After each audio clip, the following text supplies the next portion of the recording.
কারণ তুই তো বোঝো না, এই আগুনের পাশে খেলতে খেলতে যদি হঠাৎ করে আগুন ও পানির মধ্যে তুই পড়ে যাও, আর জীবনে উঠার উপায় নাই। মা কাঁদবে, বাবায় কাঁদবে, আবার সন্তান কই?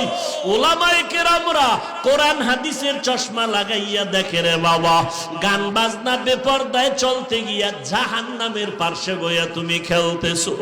এমন খেলায় মজা পাইছো, মোবাইলটা নিয়ে সারা রাত্র কবিরা গুনাহ করতেছো রে বাবা।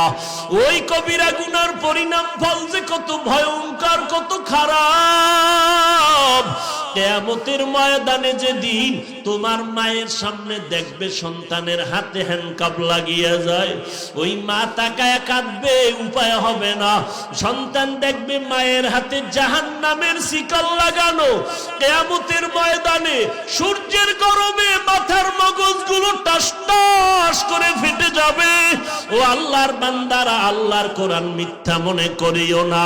আলেম ওলামারা এই জন্য পাও দইরা দইরা ডাকে, বাবা জাহান্নাম থেকে ফিরিয়া আসো। তোমরা খেলার মজা পাইয়া আলেমরে গালি দাও, গালি দিলেও কিছু করার নাই।